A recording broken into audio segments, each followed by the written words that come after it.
The little classroom with big hearts.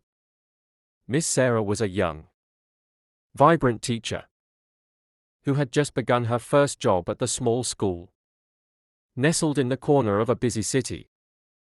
At only 23, she was the youngest teacher on the staff and had been assigned the task of teaching a group of energetic the children were only 6 or 7 years old, girls and boys in her first grade classroom. But they already had big personalities, boundless energy, and endless questions. Miss Sarah's classroom was a colorful and welcoming space filled with bright posters, books, and toys. She had spent hours preparing it, wanting to create a place where her students would feel safe, happy, and eager to learn. She knew teaching young children would be challenging, but she was determined to make a difference in their lives. The first day of school arrived, and Miss Sarah greeted each child with a warm smile and a friendly, "Good morning." She could sense their nervousness, and some of the children clung to their parents' hands as they entered the room.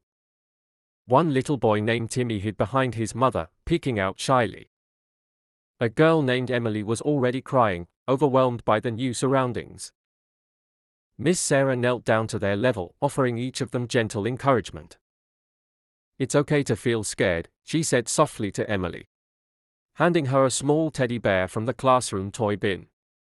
"Would you like him to stay with you today?" Emily nodded, her tears slowing as she clutched the teddy bear tightly.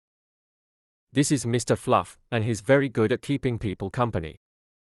Timmy, still hesitant, watched Miss Sarah with curiosity. Slowly, he let go of his mother's hand and took his seat. As the weeks went by, Miss Sarah's patience and kindness began to shine. She taught the children to read and count. But more importantly, she taught them about friendship, sharing, and being kind. When little arguments broke out over who got to play with the red truck or the last piece of clay, Miss Sarah would sit with them in a circle and guide them through their feelings. One day, the children were working on a project about their favorite animals. They were busy coloring and cutting out pictures when Miss Sarah noticed that Timmy was sitting alone, his paper blank. She approached him gently, knowing that he often found it hard to express himself. "What's your favorite animal, Timmy?" she asked, sitting beside him. Timmy looked up, his eyes brightening. "A lion," he whispered. "But I don't know how to draw one." Miss Sarah smiled and pulled out her pencil. "Let's do it together. We can start with the big circle for the face, like this." Slowly, Timmy began to draw alongside her, gaining confidence with each stroke. By the end of the class, he had a bright, proud smile on his face, holding up his lion drawing for everyone to see. Miss Sarah knew that moments like these were what teaching was truly about.